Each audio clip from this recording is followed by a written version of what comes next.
Olá, muito bom dia. Mais um sabadão e nós aqui com Pensando Bem na FM Cultura 107.7, começando bem o nosso final de semana. Ao lado aqui do professor Luiz Augusto Fischer, do professor Juremir Machado da Silva e da nossa convidada de hoje, a Valdete Souto Severo. É isso? Faltou o último nome ou disse os três juntos? Disse os três. Porque a última vez que eu conversei com ela, faltou o sobrenome da mãe. Ela disse, o da mãe. Só Valdete Severo, não, Souto Severo. Exato. Faltar o da mãe dá problema. Juíza do trabalho. E ela tem razão. Eu não sei professora porque o pessoal da URGS tem mania, Valdete, de pessoal nome. O meu aqui, o pessoal queria cortar. Há uma implicância com o sobrenome Silva. Querem me transformar em Juremir Machado por todos os meios. Eu recuso. Eu já ameacei uma vez me demitir de um emprego se não colocasse o Silva. Tá que é um sobrenome importantíssimo no Brasil. Sobrenome de presidente da República. Exato. Sobrenome do Ayrton Senna. Ayrton Senna da Silva. Então, por que essa implicância? Os não diagramadores em jornal tem diziam poucos o também seguinte, no Brasil, pouco Silva, né? Pois é. Os diagramadores diziam, mas não fica bem na página. Aí eles queriam cortar. No Matinal tentaram tirar o meu Silva. Bom, isso é uma crise interna agora. Vamos denunciar já. Não, mas tu sabe que ali quando tu pede, tem no celular, tu pode pedir para Sírio, sei lá o nome de cada um, tem um nome, né? Ligar para, se eu digo Juremir Machado da Silva, já experimentei isso, ela me responde, você só pode ligar para uma pessoa de cada vez, ela acha que é duas, eu digo Juremir Machado, ela aceita. E esse é o espírito do Pensando Bem, não é, não? Falar de algum tema importante na semana, mas também um bate-papo descontraído, falar de vários assuntos, como um bom happy hour, onde a gente fala de muitas coisas ao mesmo tempo, bebe alguma coisa, ri, critica, elogia. Aqui falando, quer dizer, vocês estavam defendendo o fim do VAR aqui, por exemplo, agora no fim de semana, hoje, amanhã, sábado e domingo, temos decisões. Hoje às 4h30 e amanhã 6 da tarde o Inter. Hoje é o Grêmio. Tinha toda uma tese, a Valdete apresentou, até tinha um projeto de lei, não é? O meu projeto de lei acaba com o VAR e com o impedimento.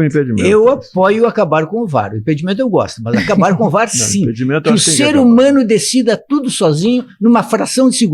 Essa é a emoção do jogo. A Valdete eu denuncio que é corporativismo. Ela, como juíza, não quer uma interferência além da decisão do juiz. Olha, venderam o seguinte para nós. Eu me lembro, lá nos programas de esportes, que com o VAR ia acabar a polêmica. A polêmica só mudou de lugar. Exato. Agora não se critica mais o árbitro, o juiz, porque o cara dentro de campo não decide mais nada. Não xinga a mãe dele agora. Não, agora tem que xingar a mãe do árbitro de VAR, que é quem toma as decisões. E aí, simplesmente mudou de lugar a decisão. Agora um bando de tecnocratas dentro de uma sala com ar-condicionado tomando a decisão e muitas vezes errando. Sabe que o Nelson Rodrigues ele participava da resenha Facite, acho que era o nome, um programa de esportes, de futebol no domingo de noite e tal, né? E quando começou o negócio do videotape, os caras, ele chegava lá e dizia, não foi impedimento, aí passava videotape, pá, a maior banheira do mundo, né? E aí o Nelson dizia, o videotape é burro, que a tese dele era exatamente essa, também. Ele perde a emoção da acaba hora. Com o prazer, quebra o ritmo do jogo, né? Torna uma coisa muito... sem graça. Medir um dedinho com uma régua que nem é uma régua bem aplicada. De vez em quando ela fica meio torta ali, aquela régua do impedimento. Eu já vi alguns impedimentos que, olha, eu não consegui entender como é que não foram.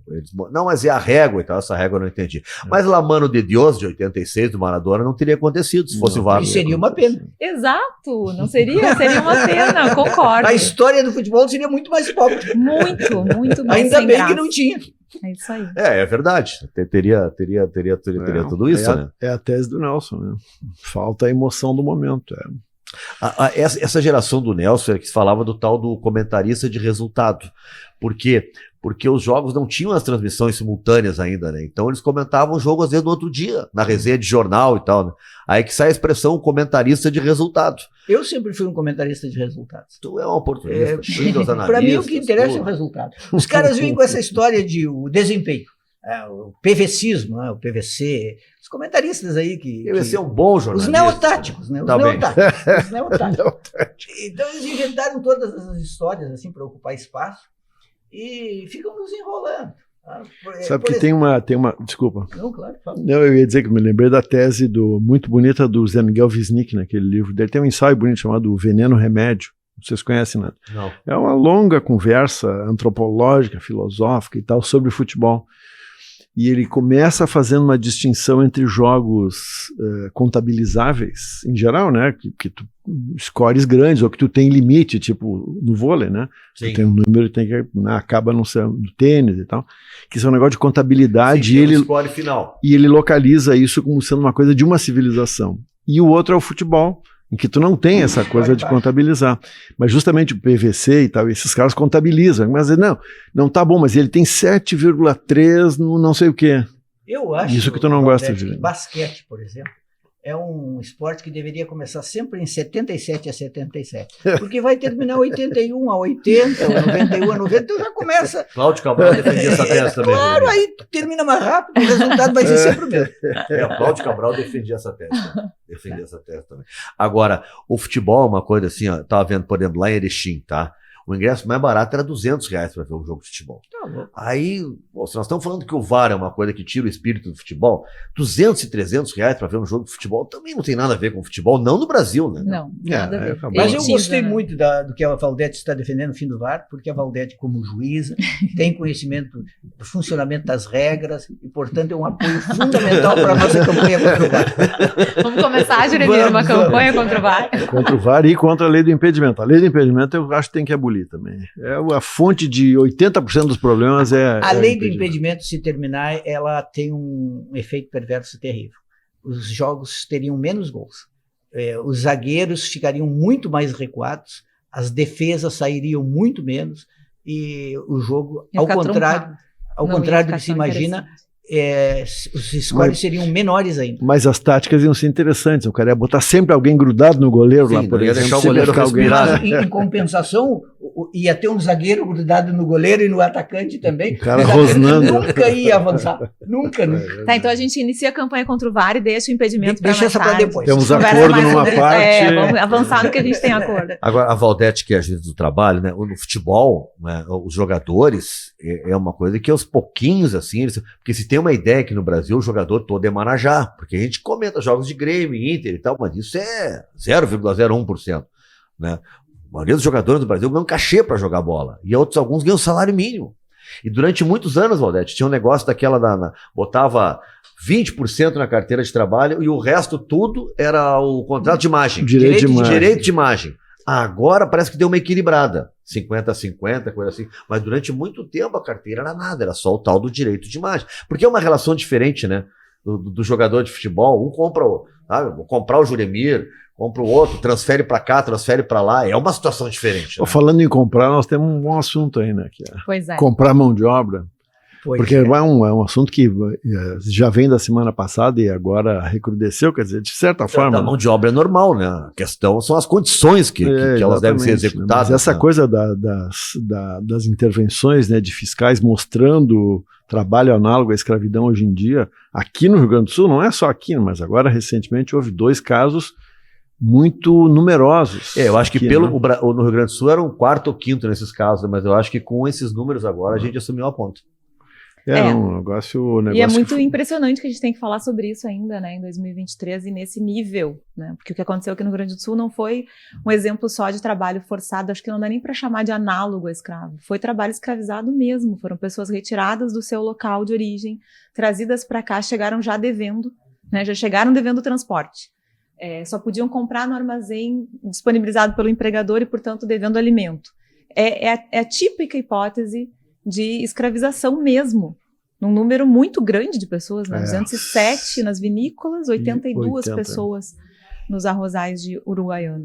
Um negócio impressionante, tinha escrito um negócio no editorial da Parentes, da mundialmente desconhecida revista Parentes, que eu edito, né?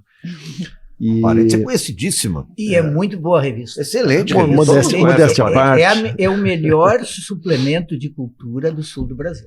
Olha aí, tamo lá. Mas eu ia dizer que eu escrevi um negócio sobre isso, de passagem e tal. Dando pau nos modernistas de São Paulo, imagina. Isso é um assunto importante também, que sempre fica assim ao fundo, né? Mas enfim, eu comentei uma coisa dessa, e sabe que eu recebi privadamente mensagens de gente reclamando da naturalidade com que eu tinha reprovado a ação das pessoas que tinham contratado essa mão de obra dessa maneira análoga à escravidão, ou já em modalidade de escravidão mesmo. E um dos caras que me escreveu, sujeito inteligente e tal, formado e tudo mais, né? Escreveu dizendo assim, esse regime de trabalho aí de 12, 14 horas por dia era o que os colonos faziam. Como se fossem comparáveis essas duas coisas, né? Eu expliquei, cara, só tem uma pequena diferença, por exemplo. Uma coisa é que você trabalhar assim, com 12 horas por dia, na época da safra, na sua propriedade, com a sua família, ficando com todo o lucro e podendo dispor de outras, né? E a outra coisa é o jeito de trabalhar porque é obrigado e não tem outro jeito. Quer dizer, mas uma coisa elementar, sabe, dessa diferença, e o cara me argumentou assim como se fosse uma coisa defensável. É isso, né? Estamos falando disso, não apenas da denúncia, da descoberta dessa escravização, como do apoio. Eu vi que muito antes até, primeiro tu faz acontece o fato, tu publiciza o fato, dá notícia, enfim, né?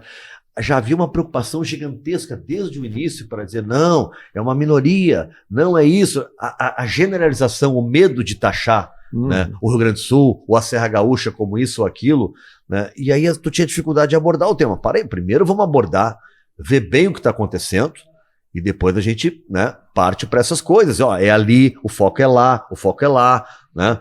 Mas havia uma preocupação geral de, não podemos falar isso porque pode prejudicar. Não, parei um pouquinho, algo grave, tem que ser falado. Eu quero, aliás, aproveitar para perguntar para Valdete sobre a responsabilidade de quem contrata o serviço de uma terceirizada. Qual é o grau de responsabilidade real na hora em que acontece algo tão grave?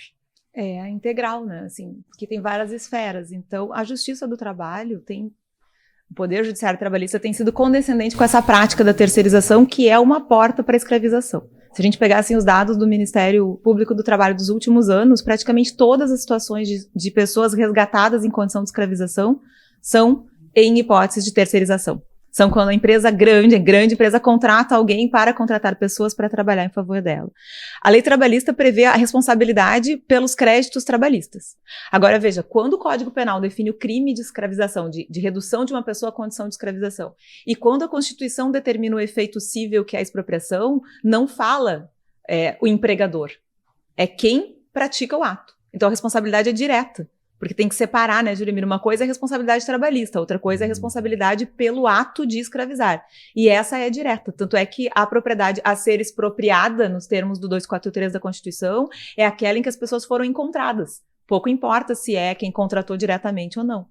Só que esse é um artigo que está lá na Constituição e que não foi aplicado até hoje, né? A gente não tem uma única hipótese de expropriação de propriedade privada em função de escravização, e temos inúmeros casos de pessoas resgatadas no Brasil todo. Não, é uma história brasileira que, enfim, é secular, né? A escravidão, enfim, que existiu como lei até 1888, mas a ideia de que é possível, entendeu? Uma pessoa não ser totalmente igual à outra.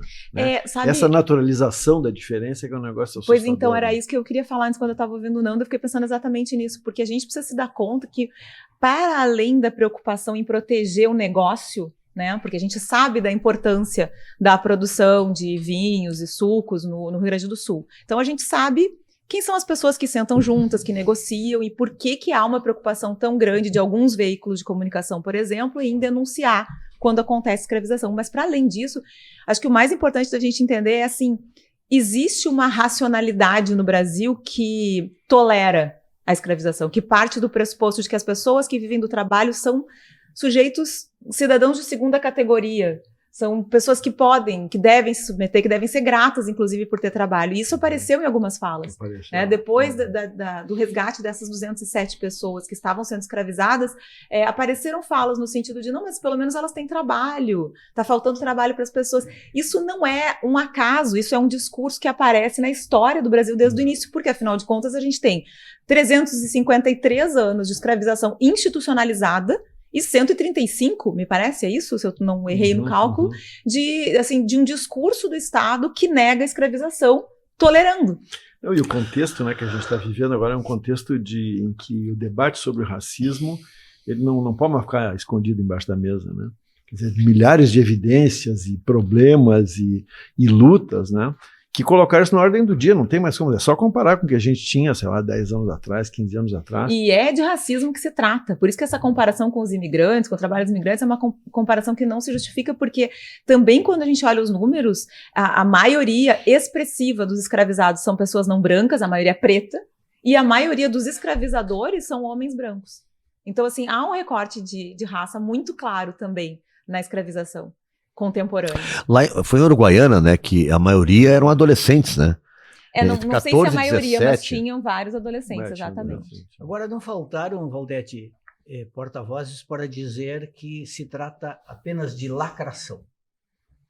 A denúncia seria apenas lacração. A denúncia seria lacração. Eu acho bastante impressionante, porque como a gente vive num momento assim que já se permite ter acesso à notícia em tempo quase real, né? Então a gente viu fotos das pessoas sendo resgatadas, né? E essas empresas, é isso que é curioso, né? Essas empresas fizeram um acordo que, sinceramente, para mim, enquanto partícipe do sistema de justiça, causa vergonha. Eu não tenho medo de dizer. Esse termo de ajustamento de conduta que eles fizeram. O termo de ajustamento de conduta, mas veja. Para quem recebeu a notícia, e eu vou já dizer por que eu tenho vergonha, essas 3 empresas firmaram um termo de ajuste de conduta com o Ministério Público do Trabalho, no qual elas se comprometem a pagar 7 milhões de reais. Sim. Quer dizer, se não houve escravização, se foi lacração, doutor? Por que elas estão concordando? Pagam para o Ministério Público do Trabalho. E aí o problema, desses 7 milhões, pela previsão do termo de ajuste de conduta, 5 milhões é para que o Ministério Público faça ações, inclusive ações de conscientização contra a escravização de pessoas, e 2 milhões são para os escravizados, o que significa 9.600 de indenização para cada escravizado. Então a pessoa foi escravizada. Então dos 7 milhões, só 2. E o Ministério Público, que existe só para defender os direitos dessas pessoas, firma um termo de ajuste de conduta. Em que ele ganha mais do que as pessoas. O Ministério Público mais que o dobro do total. E as famílias ganham 2.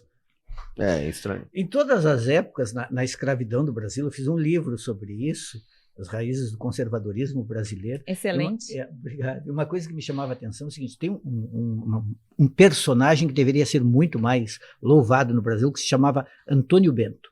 Era um homem rico, advogado, branco, católico, praticante, e que resolveu lutar pela abolição. E ajudou a organizar fugas em massa de escravos, e a organizar até mesmo quilombo de Jabaquara, para receber os escravos fugidos. E ele fez um jornal que se chamava A Redenção, A Redempção. Era um jornal com uma linguagem muito coloquial. E ele dizia coisas assim que na época era quase impossível alguém ter a coragem de dizer. Ele dizia, a escravidão é um roubo. A escravidão é um roubo. Porque a escravidão rouba vidas, alma, corpo, tudo. Na época era legal. A escravidão continua sendo um roubo. É algo terrível. Já que nós estamos na semana, não, passou a semana de Porto Alegre? Já não, ainda estamos na semana de Porto Alegre. O aniversário é 26. O aniversário é 26. Uma coisa que eu sempre conto, assim, quando a gente fala de literatura, eu sempre conto, assim, com uma ponta de orgulho localista, que a Sociedade Partenon Literário, criada aqui em 1868, ela nasceu... 26 é amanhã, filho. Desculpa te interromper, amanhã, domingo. O dia que o Inter vai ganhar. Será que vai ganhar? Não sabemos. Meu Deus do céu. Mas, enfim, a Sociedade Partenon Literário, criada em 1868 em Porto Alegre, era para ser uma espécie de agremiação de letrados, de candidatos a escritores. Ela nasce republicana e abolicionista. Ao contrário do jornal O Estado de São Paulo, que era a província de São Paulo, criado em 1875, que nasce republicano e escravista. Embora eles digam hoje o contrário. Mas eles nasceram escravistas e durante 10 anos eles ganharam dinheiro publicando editais de leilões de escravos.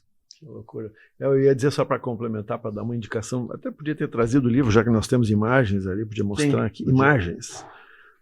Saiu um livro agora do João Roberto Faria, que é o maior pesquisador sobre a história do teatro no Brasil, chamado Teatro e Escravidão no Brasil, que ele fez um levantamento assim extenso sobre, porque foi muito forte, especialmente nos anos 1870, essa ligação entre movimento teatral e abolição. Sim. Os caras se juntavam, amigos se juntavam para fazer uma peça. Para alforrias. Os caras juntavam dinheiro para comprar alforria. Exatamente. Então, faziam uma apresentação e a libertação do escravizado. E aqui em Porto Alegre isso aconteceu no Teatro São Pedro, e muito especialmente com essa Sociedade Partenon Literário, que é a sociedade que deu o nome ao bairro Partenon. O bairro Partenon nasceu por causa da sociedade. É um negócio bacana, né? É bonito. É muito bonito. E por outro lado, a gente teve também uma formação de uma cultura que recalcou, que reafirmou esse racismo ao longo do tempo. Eu tenho uma colega do Rio de Janeiro que fez uma pesquisa sobre isso, e na pesquisa ela entrevistou pessoas, e a entrevista tinha uma pergunta que era assim: quando eu digo pessoa escravizada, quem vem à tua cabeça? E a resposta da maioria foi escravizaura. A personagem branca de uma novela. Teve aí Lucélia Santos. Semana passada isso. Então houve, por outro lado, né, uma construção cultural que, em primeiro lugar, coloca o escravizado como alguém passivo, né? Até eu estava escutando esses dias, esqueci o nome agora do jornalista que fez aquele podcast, Projeto Quirino. Sim. E ele estava dizendo que existe uma pornografia da escravidão, que ele assim denominou, né, que é colocar os escravizados sempre numa posição de passividade e sofrimento, mas nunca numa posição de ação, né, de atuação para o fim daquela condição.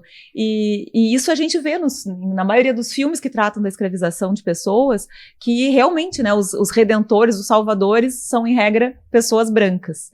Então, aí é interessante ver, né, como a cultura acaba reforçando essa ideia que a gente estava falando antes, que naturaliza atos como esses, vividos, enfim, agora há pouco aqui no Rio Grande do Sul. E aí eu queria trazer mais um elemento também, claro, que é da minha área, por isso que me interessa tanto, né? Eu acho que há uma ligação muito forte entre a naturalização da escravização e o desrespeito aos direitos trabalhistas.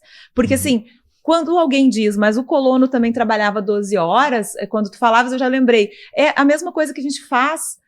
O caminho para a naturalização é o mesmo caminho que faz com que a gente diga, tudo bem ter jornada de 12 horas por 36 de descanso num hospital. E tudo bem que seja uma jornada sem intervalo, porque é isso. As normas coletivas dos sindicatos primeiro e depois a própria reforma trabalhista em 2017 coloca dentro da consolidação das leis do trabalho, da CLT, uma regra dizendo que é possível trabalhar 12 horas sem intervalo. Sem descanso. Sem descanso. E isso acontece geralmente no setor da saúde e no setor da vigilância, ou seja, onde as pessoas estão armadas ou estão cuidando do patrimônio, ou seja, onde o cansaço pode ser determinante. O cara armado 10 horas, 11 horas já, né? Tá cansado. Olha o perigo. E aí há uma ligação, eu acho que é isso que a gente precisa pensar. Por que as pessoas não se assustam? Porque tinha que ser um escândalo, né? Em vez de lacração, o que tinha que acontecer é assim, tinha que ser um escândalo. Uma empresa onde eu encontro 207 pessoas escravizadas não poderia continuar funcionando. Esse teria que ser o primeiro ato. Não pode funcionar mais. E não pode mais ter essa propriedade. Escravizou, tem que perder a propriedade, que é o que a Constituição determina. Em vez disso, a gente vê notícias. Eu vi a notícia do principal jornal aqui do Rio Grande do Sul no dia seguinte, que era assim, descoberto trabalho irregular nas vinícolas. Irregular? Então, assim, o uso da linguagem para minimizar a situação e depois a desconstituição desse fato como se fosse, não, estão exagerando, não é bem isso. Uma terceirização mal feita. A culpa é da prestadora, as empresas não sabiam de nada, que é outra alegação que sempre aparece, né? Na maioria das situações de pessoas resgatadas, que são situações de terceirização, a primeira coisa que a tomadora do trabalho diz é, eu não sabia de nada. Meu Deus, é verdade? Estava acontecendo isso na minha propriedade? Não sabia. Agora, esses dias ontem ou anteontem, saiu um comunicado bastante significativo da Salton.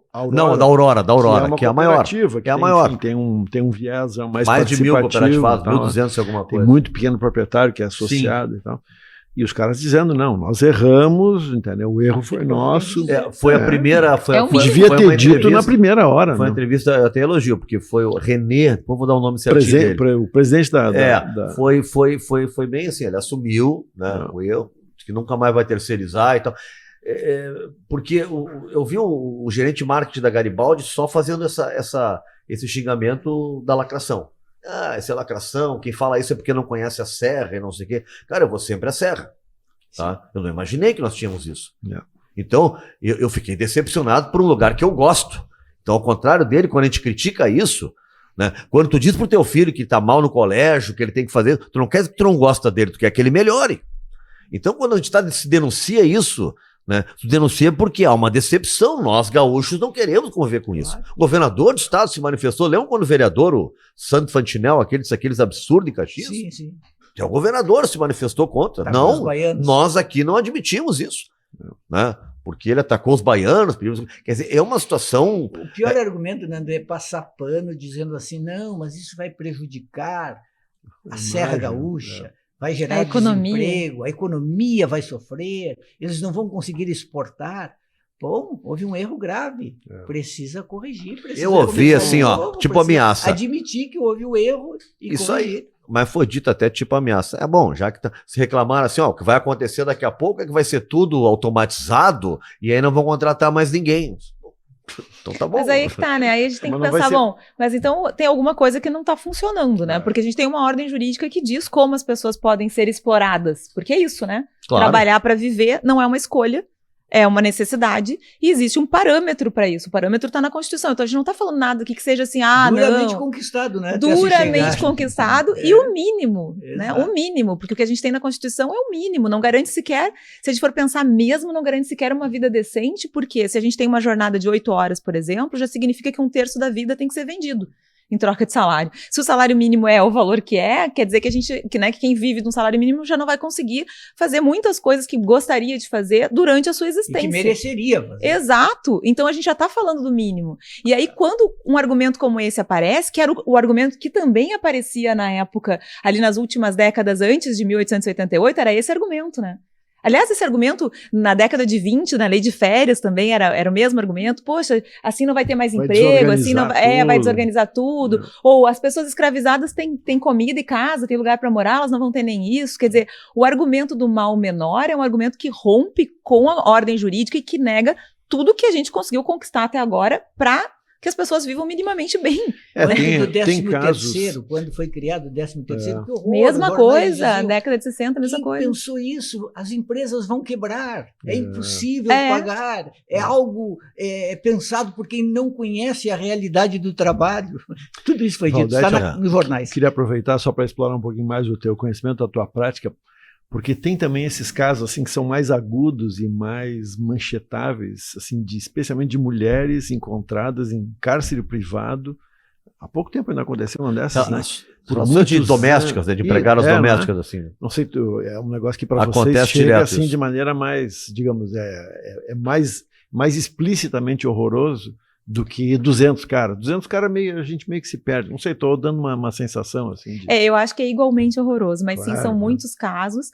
A gente tem um problema muito grande de contabilizar esses casos, porque muitos não chegam até a Justiça do Trabalho e muitos chegam em ações individuais. Então a gente chega lá, a petição inicial narrando uma situação, a gente vai para a audiência e verifica que a situação é realmente análoga de escravização. Eu já instruí vários processos em trabalho em âmbito doméstico, de pessoas que não têm vínculo de emprego registrado, que estão lá morando com a família, né? O discurso são praticamente da família, mas num dos casos, começou a trabalhar a menina ainda, já era uma senhora, dormia no chão, num colchão, ao lado da cama da patroa que já estava idosa, de quem ela tinha que cuidar dia e noite. Quer dizer, e não são casos raros, isso aqui é bem impressionante, não são casos raros. E há uma genuína inconformidade das patroas, no caso do emprego em âmbito doméstico. Geralmente a gente tem uma mulher negra como empregada e uma mulher branca como patroa. Isso é um recorte de raça muito claro e muito presente. E há uma genuína inconformidade daquela patroa que se sente... Como? Ela fala em ingratidão. E, gente, não é assim... Demos tudo. Exato, eu tratava como se ela fosse da família. Ela comia a mesma comida dos meus filhos. Exato. Eu tive um caso, Luiz, em que a patroa disse assim, eu levei ela 2 vezes para Disney. Sim. E aí eu parei, né, e claro, né, eu sabia do que se tratava, mas... Pra cuidar da criança, provavelmente. Quis provocar, e falei assim, que legal, levou pra passear, puxa, que interessante, como que foi isso? Aí a patroa disse, não, pra cuidar dos meus filhos.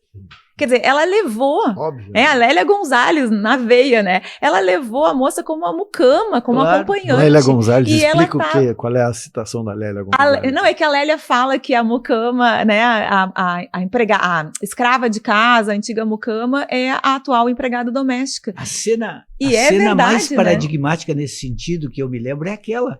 Vocês vão se lembrar aquela fotografia durante o impeachment da Dilma, o golpe contra a Dilma, as manifestações de rua, aí no Rio de Janeiro, casal, classe média alta, foi para a manifestação e atrás ia a mucama levando o carrinho do bebê. Uniformizada. Uniformizada e com certeza uma mulher negra, né? Com certeza. Não acho que a gente tem muita... a gente glorifica, assim, meio que transforma em heróis a questão do fulano, ciclano, as empresas que geram empregos. A gente trata aqui o gerar emprego como se o cara fosse, como se fosse assim, um grande favor. Ó, estou vindo para cá, mas estou gerando empregos.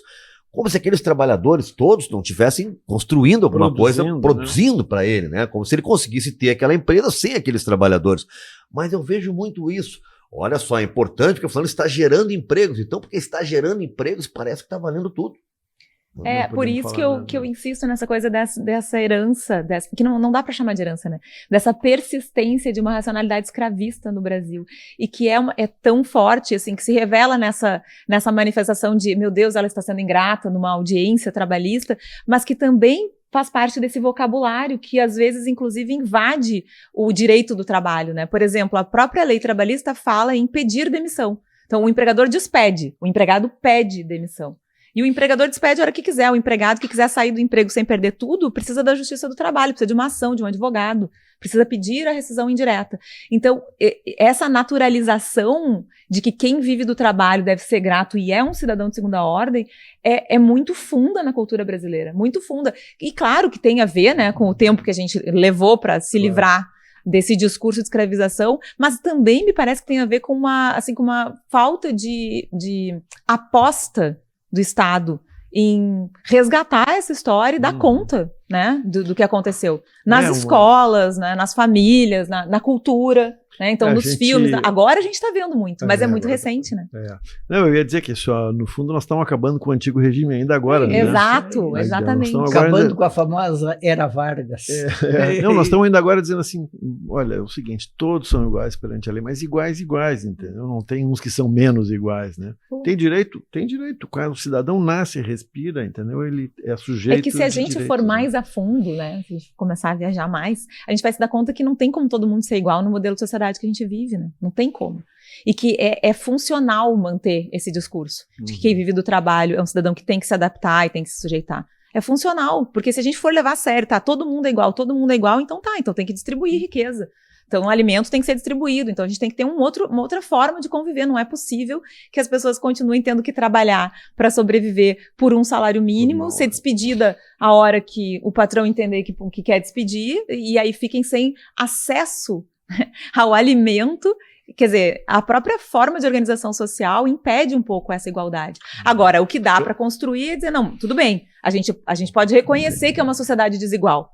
Vejam que a nossa Constituição não diz que ela persegue a igualdade, né? Ela diz redução das desigualdades. Então a gente reconhece que é uma sociedade desigual. Mas tem um mínimo, né? E esse mínimo, como o Juremir disse, foi conquistado duramente. E é isso que essas empresas estão negando, o mínimo. Que nos foi vendida a uberização como uma grande conquista de liberdade. O motorista que escolhe quantas horas ele quer trabalhar por dia. Eu trouxe aqui um exemplo semana passada, como é que era da loucura do Uber na hora do pico, que vale 3 vezes mais que o táxi. Sim, uma corrida da PUC até em casa por R$49, uma corrida custa R$18. E é claro que o motorista de Uber, as escolhas dele são muito pequenas, se ele quer ganhar a vida ali, ele tem que trabalhar 12 horas.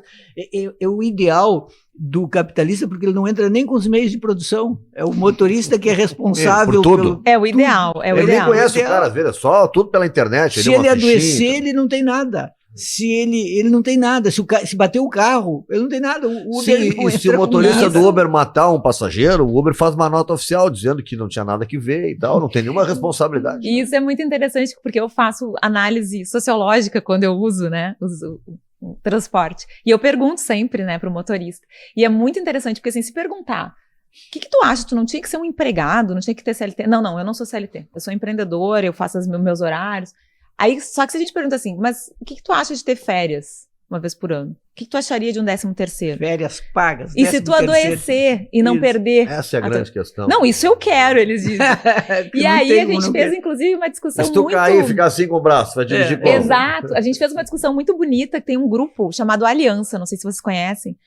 A maioria deles são motoristas de moto, são motoboys, que agora estão trabalhando através dos aplicativos, porque, na verdade, essa atividade de transporte já existia, né? As grandes empresas que operam por plataformas simplesmente se apropriaram desse trabalho.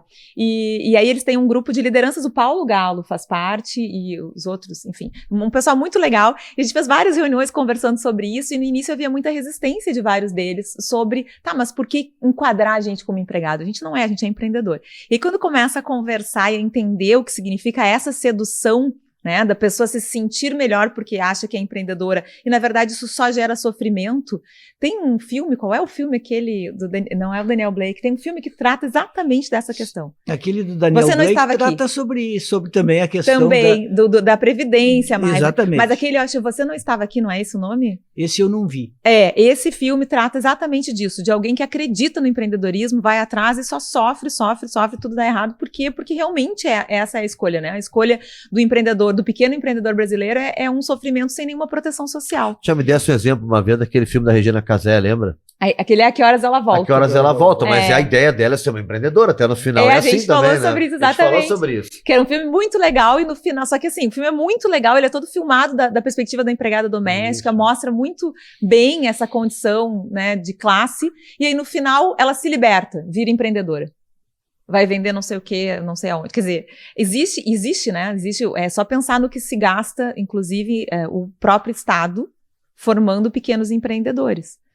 Então, mas o que eu ia dizer da Aliança eles agora estão lutando junto ao governo por uma regulação jurídica que reconheça os direitos trabalhistas, mantendo aquilo que eles entendem que é autonomia, que na verdade não é, mas que é a condição do trabalho que eles fazem, que é escolher o horário que eles vão trabalhar. Então, Exato. No início, quando o Uber chegou ao Brasil, mas por toda parte se fez esse discurso, que eu acho assim que foi estelionato puro, a ideia de que o Uber, o que ele te prestava, não era um serviço, como um táxi, era uma carona. Aquilo ali foi uma conversa fiada total. Você lembra que era aplicativos de carona que falavam? Aplicativo de caronas. É um táxi. Eu acho que tem que realmente regular. O cara tem que ter proteção social. Eu ouvi dezenas de vezes Fischer em programa de rádio, entrevistando empresários, principalmente o pessoal do investimento, eles dizerem assim, o capital não gosta de risco. O capital, quando vê risco, o capital foge. O risco, o país aumenta, o capital vai embora para um lugar onde ele possa estar mais seguro. Por que nós, que somos meros trabalhadores, vamos gostar desse risco? Eu não quero esse risco, quero estar protegido. Se o cara que tem uma boa sobra não quer risco, não quer risco, o cara que vive no limite. Mas vou fazer um contraponto aqui para a gente seguir argumentando. É que tem um atravessamento aí da tecnologia, né? Que é um negócio que mudou muito as coisas. Imagino que lá no mundo do julgamento dessas coisas isso apareça muito. Porque isso, a tecnologia mudou, né? O que a gente faz hoje em dia com esse aparelhinho aqui na mão? Né? Hoje em dia isso aqui é biblioteca, banco e tal, né? Eu me lembro quando começou o negócio de banco, tinha os atendentes e tal, e os caras começaram, não, vai na maquininha lá fazer. Eu dizia, porra, mas eu não quero ir na maquininha. Não, mas tem que ir na maquininha. Agora é na mão aqui, né? O problema é a desigualdade, né? Se tem tu tem um táxi que tu cobra taxa para fazer o mesmo serviço, porque o serviço é o mesmo, é pegar num lugar, levar para o outro e cobrar por isso. Né? Aí o outro não paga nada, e o outro tem enormes taxas, aí tem alguma coisa errada. Né? Tem que sentar e equilibrar isso aí. Não, mas no caso dessa comparação que tu fizeste, ainda tem todas as isenções, os descontos que o taxista consegue, por exemplo, para adquirir um carro, né, e tal, e que o motorista de Uber não tem. Não tem. Mas só uma questão em relação à tua, assim, olha que interessante, tem tecnologia, né? A tecnologia muda a ferramenta. Né? Então, eu contrato aquele trabalho através do uso de um aplicativo. Mas o fenômeno social não se altera. É um sujeito que precisa sobreviver e que coloca a força de trabalho dele à disposição de uma empresa que lucra com aquela força de trabalho. Então, quando a gente olha para o fenômeno social e retira a tecnologia, a gente consegue entender, na minha visão, assim, com muita clareza, que há o mesmo fenômeno social que está sendo agora, inclusive com mais extração de mais-valia, né? Porque através da ferramenta eu repasso para o trabalhador. Então, quanto mais ele se ativar, que é como eles falam, né? Por quanto tempo o senhor se ativa? 12 horas, 13 horas, 15 horas. Por quê? Porque quanto mais ele se ativar, mais ele ganha. Se ele trabalhar só 8, ele não consegue pagar o carro. Também, né? Exato, ele consegue participar dos descontos, das promoções. Então, muda a ferramenta. Mas o fenômeno segue sendo mesmo. Não, isso no nosso mundo, o mundo do magistério está mudando muito. Não nós que somos já velhinhos. Já tem não. aplicativo, né? Não, o negócio já do EAD, né? Para contratar professor. Agora é muito fácil o cara se inscrever num curso superior em qualquer lugar, o cara assiste, supostamente assiste só no celular, no computador dele. Eu acho maluco nessas relações de trabalho, é que tu estabelece um valor de salário para alguém e aquilo fica, como diria o ministro, imexível. Então, vou dar um exemplo. Assim, tu entrou lá, tu vai trabalhar com alguém num escritório, numa ferragem, num lugar, num programa de rádio, o Juremir vai apresentar. Aquilo tu entra, tinha lá, vamos pegar um programa de rádio, tinha um faturamento de 5 e uma audiência de 2.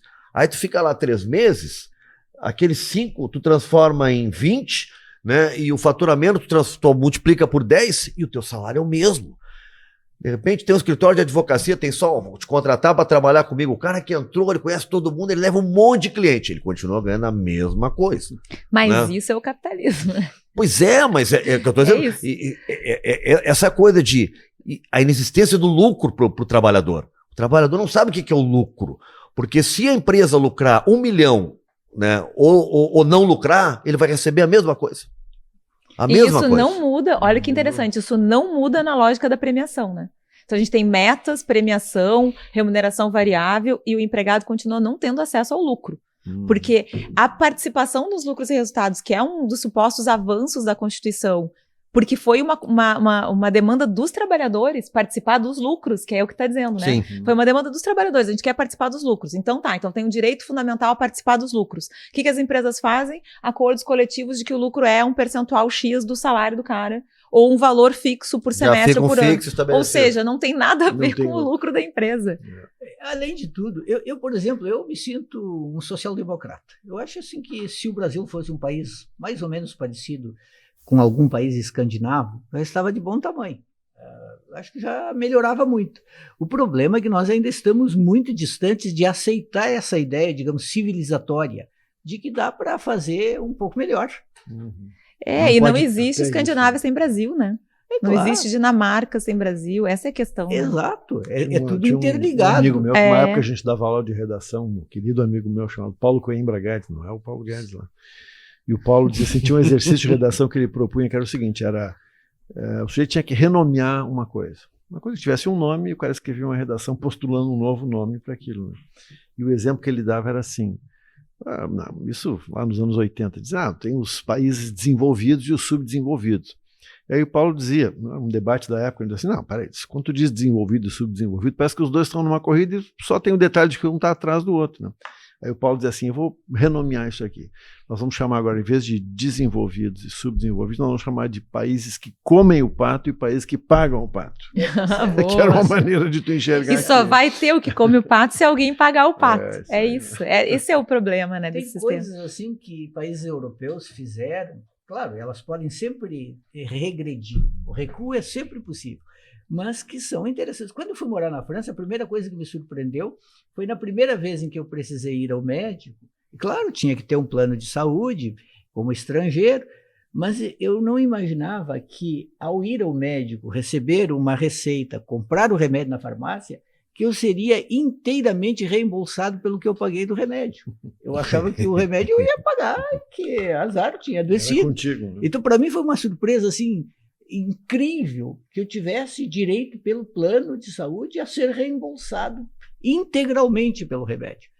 Então são coisas assim que eu acho... Nós estávamos falando antes, a França nesse momento está numa greve de greve mais de 2 semanas já. Né? Enorme. Por quê? Porque eles acham que a aposentadoria tem de servir para viver e não para esperar a morte. Então eles querem Mas lá eu acho que é onde mais esses movimentos sociais vão para a rua, em termos de Europa, né, Juremir? A França, os caras, eles vão para a rua mesmo. Né? Eles acreditam que a pessoa tem de se aposentar e ter alguns bons anos para desfrutar da vida com um salário razoável que cubra as possibilidades de um viver bem por alguns anos. E lá é só 2 anos a mais que os caras querem botar. Só 2 anos a mais. Eles vão passar de 62 para 64, e isso a partir de 2030.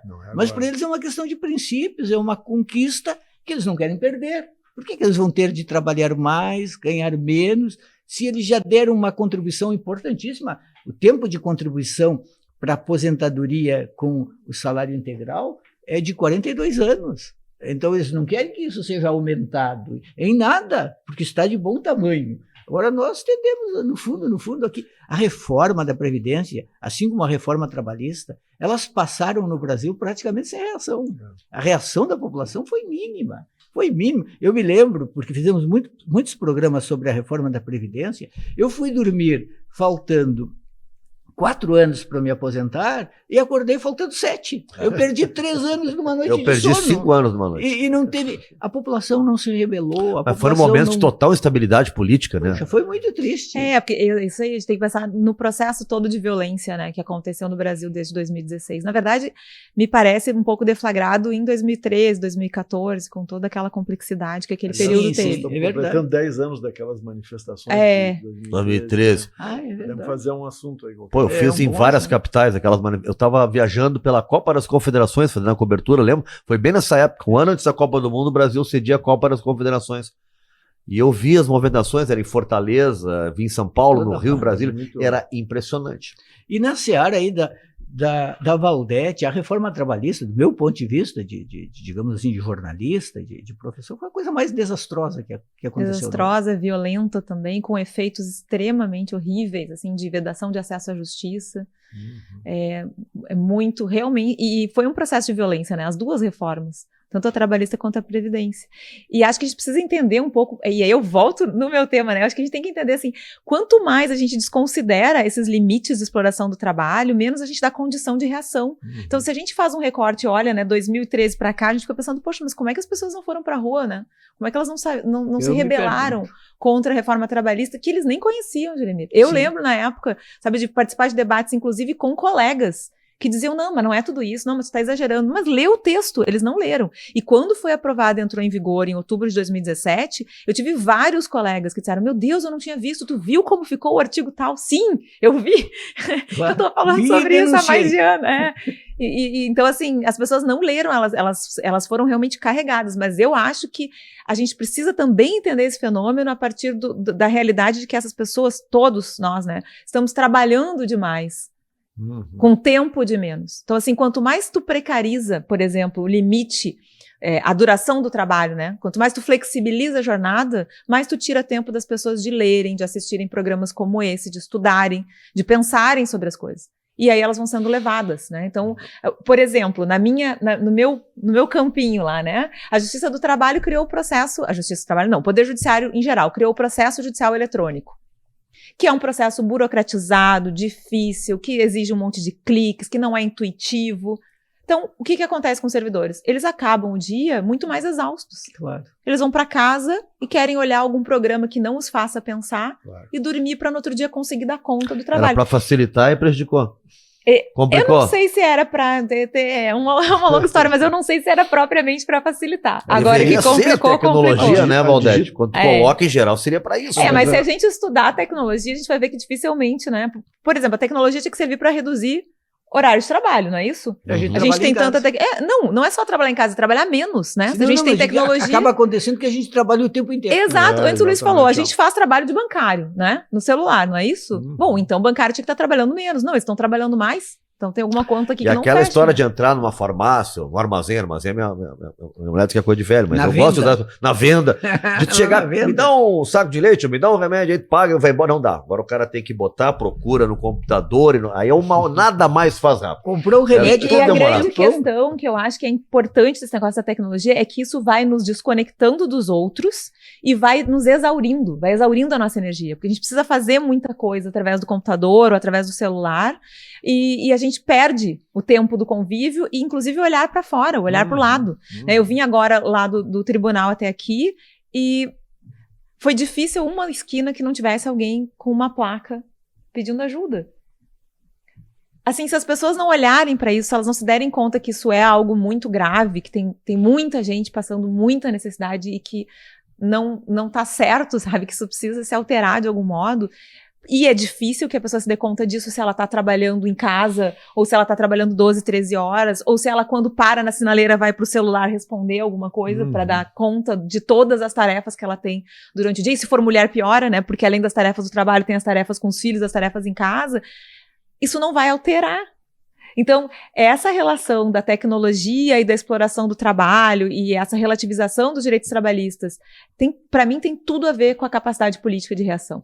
A gente destrói a capacidade política de reação quando a gente deixa as pessoas numa situação em que elas vivem trabalhando ou conectadas ou grudadas num aparelhinho. Esse paradoxo, né, a promessa da hiperconexão acaba, na verdade, destruindo desconectando, as conexões. Exatamente. É difícil. Né? Eu vejo em casa, né, com filho e tal. Né?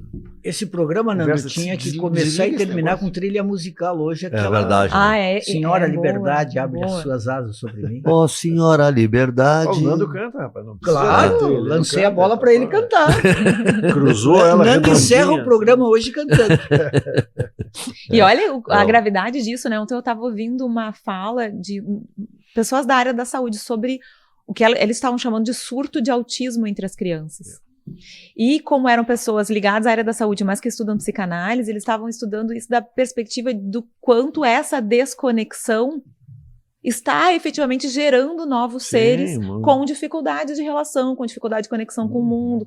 Quer dizer, olhem do que a gente está falando, né? Quando a gente fala de jornada, a gente fala disso. Quando a gente fala dessas práticas de trabalho escravizado, a gente está falando disso, de criar uma sociedade que está ruim para todo mundo, né? Nossa FM Cultura, que a gente estava falando, eu vi agora, foi dia 20, segunda-feira, fez 34 anos. 34 anos. Me lembro quando foi criada ela. Me lembro e que importante, assim, né? Ter uma rádio pública, é verdade, muito importante. Uma muito rádio legal. De muito bom gosto. Tem programas muito bons na eu rádio. acompanho. É verdade. Programas muito Inclusive, legais. Um chamado Pensando Bem, acho que é, né? Pensando bem. Pensando bem, né? Mas tem o pessoal que faz as trilhas, como é que chama? A programação. A programação musical, muito legal. Boa. Não, e tem assim, tem a produção pra quem dos gosta de ver noticiários música, é além de bacana. curtir música, ver música como cultura, então tem lá um momento que é só chorinho, né? Parte do choro, tem um momento que é sobre um samba mais raiz, um momento que é de jazz, tu consegue. Não tem né? momento sertanejo, né? Não tem. Não tem. É porque é a rádio Sofrência, cultura. não tem sofrência. Eu não sei quando é que eles vão se formar nunca, né? O sertanejo universitário. Né? O meu gosto Quando é que vão sair da faculdade para parar de nos incomodar? Meu gosto musical é bastante amplo, mas sertanejo é muito difícil. Pois é, rapaz, tu sabe que eu tenho isso, eu sou amplo, eu escuto tudo, mas eu não consigo. Agora, a minha Sertanejo trilha é- dessa semana, vou contar para vocês, óbvia, né? Eu reouvi com muito detalhe o primeiro disco dos Almôndegas.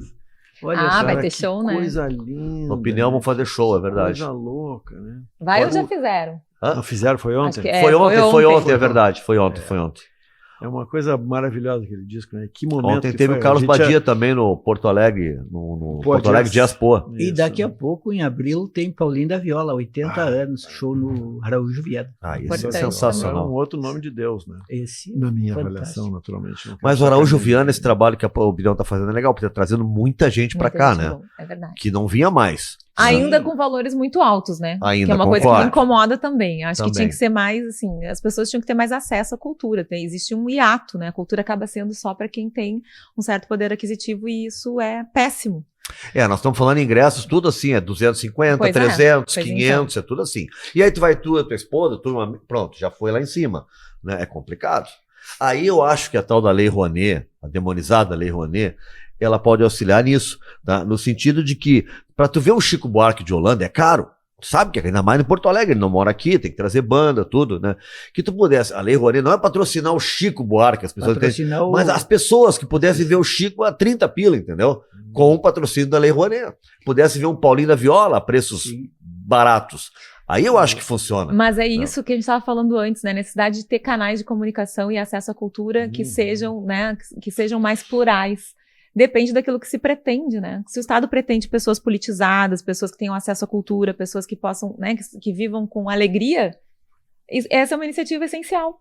Não é uma coisa lateral, é uma coisa essencial, né? Agora, Que a pessoa tem tenha uma- acesso a uma cultura de qualidade. Eu tenho uma pergunta para o poeta Juremiro Machado da Silva. O Juremiro é poeta. Sim, eu sei. Viu que o Chico mudou uma palavra numa canção. Vi. E aí, o que tu achou? Ele tirou vida Botou sina. e nem botou Cida, eu acho que Em ficou vez de ser melhor. a Onde? Me vida. explica, A não sina vi. da atriz. Beatriz, aquela Da mulher. Beatriz, né? música linda, Beatriz. Ele mudou a palavra vida para a palavra sina e acho que faz mais sentido com a palavra sina.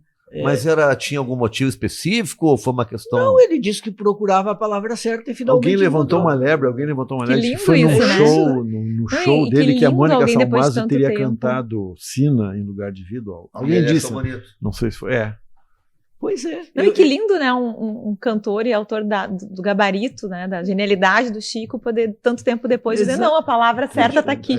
Agora ela me encontrou. Esse dia ele tava fazendo uma live, eu tava lá tocando, eu sei que ele faz uma brincadeira, não sei se vocês viram, ele erra a letra, ele não lembra da letra, eu disse, tá aí, ó. Agora tá aprovado, porque eu não fiz as minhas músicas mesmo, que os caras ficam dizendo, né? Sem nem as letras das músicas, então não fui eu que fiz mesmo. Mas o Fischer estava falando em poesia, e poesia é uma coisa interessante porque as pessoas imaginam que se possa fazer rapidamente, e às vezes até sai rapidamente, mas é uma coisa que se muda muito com o tempo. Quando se relê, é comum de mudar alguma palavra, de encontrar, não só a rima, porque em geral não é mais com rima, mas encontrar a palavra que encaixa melhor. Tu sabe que hoje... Até porque daí tu já é outro, né? Desculpa. Sim, exatamente. Né? Quando vai ler, tu já é outro. Já são outras referências. Eu ia contar referências. que hoje na Parêntese tem um texto que eu pedi pro Vitor Ramil, a música Estrela Estrela, que o Vitor compôs com 18 anos de idade, entrou na trilha sonora da novela Amor Perfeito, coisa assim, da Globo. Né? É trilha não lembro qual novela, mas entrou. Eu não vi a novela e tal, mas aí eu pedi pro Vitor, que faz uma pensata sobre isso. Então eu convido os leitores potenciais a olharem lá, porque ele conta a história. Ele contou, ele disse assim, Estrela, ele tinha 18 anos. 18 anos. Ele disse assim, eu estava sentado na cama debaixo do beliche da direita, no quarto da nossa casa, no Laranjal, não sei o quê. E aí ele disse que começou a tocar e aquilo veio e, tipo, saiu assim inteira, né? Sim. E aí ele com 18 anos termina de escrever, de compor, e vai falar com as irmãs dele. Aí toca para elas. Vocês já ouviram isso aqui em algum lugar? Tipo, tá tão bonito, né? Será que eu fiz agora mesmo? Será que eu fiz? Não, isso é o exemplo. O Chico conta. Em algum momento entra assim. Sim, entendeu? vem. Encarnou. Né? Ou falando em trocar uma palavra, o Chico conta que na barriga da miséria nasce batuqueiro. Que o original era brasileiro, né? Isso. Que é o cara da censura. Não, assim não vai passar. Daí ele driblou a censura. Batuqueiro pode, para aí só um pouquinho. O Chico conta, tu tá no telefone com o cara da censura. Para aí só um pouquinho, daí o cara consultou lá. Doutora Valdete, pode? Batuqueiro? Pode. Então, batuqueiro tá liberado. Daí ele vai, batuqueiro. Sim, ele conta que já tinha uma relação com o cara da censura, assim, porque o cara, coitado, era um funcionário, né? Então ele tinha uma relação. Ele ia mudando as palavras e tentando aprovar na hora. Aí era na barriga da miséria, nasce brasileiro, virou batuqueiro. Coisas de Chico Buarque. Coisas de Chico Buarque de Holanda. Né? É um monstro. É verdade. Imagina. Aí eu perguntei para o Temos 2 minutos aí nesse programa. Eu perguntei para o GPT quem escreveu o Irmão Alemão. E o GPT respondeu Jonathan Franzen. E eu disse, mas como? Ele leu o livro ao contrário, pegou a contracapa onde tem a quarta capa, onde tem o nome do Jonathan Franzen. Mas o pior foi quando eu perguntei para ele quem escreveu a letra de Vapor Barato. E ele respondeu, Jorge Mateus. Esse GPT é muito burro. É verdade. Jorge Mateus Isso não é inteligência artificial, isso é burrice artificial. É burrice artificial. Não, isso aí é... Falando nisso, eu tô louco para ler esse novo livro da Rita Lee, né? Eu já tinha lido o primeiro, é muito bonita aquela memória dela. E ela tá lançando um outro. É fantástica. Fantástica, né? Fantástica. É maravilhosa. Maravilha. Tem coisa boa pra gente conhecer. E ela lançou agora um novo livro? Né? Tá para lançar, pelo que eu entendi, e o centro desse livro parece que é a doença dela, o câncer que ela teve ou que ela tem, sei lá. Uma figura, né? Ela teve, né? Daí anunciaram a cura e foi louco, porque 2 dias depois ela vai para o hospital. Né? Mas ela já saiu e está lá. A geração que nós admiramos está com 80 anos. Exatamente. Eu não aguento mais registrar ídolos, pessoas importantes que a gente está perdendo. O Jorge Benjor tem 84. Imagina. 84. Ele disse que é 85, uma coisa assim. Pois é. Grandes todos. Sim, todos. Caetano, Gil, Chico, estão todos nessa faixa de 80 por aí, 80, né? Chico é o ano que vem que faz 80. Faz 80 ano que vem, né? Isso. 44. Então tá, gente, terminou. Valdete, querida, muito obrigado. Não, eu que agradeço, eu tô super feliz. Primeiro porque eu admiro você, segundo porque eu gosto Valdete demais. De conversar. Tô bem feliz de estar aqui participando, gostei demais do convite, falei pro Nando quando ele falou, né, não, vou rearranjar as minhas coisas aqui para poder estar com vocês. Então eu que agradeço. Nós que agradecemos a tua presença aqui. Então, pode cantar, Nando. Professor, alguma novidade aí pro fim de semana? O que eu ia dizer que eu ia anunciar o seguinte, que nós, sem combinar, pela segunda vez nós estamos com camiseta de cores muito próximas. Que não me avisaram. Eu disse quando eu cheguei, não me avisaram que era pra vir de verde. Uma sintonia, uma sinergia. Aqui é cor de brigadiano, uma coisa assim, né? Não. Isso é um verde bonito.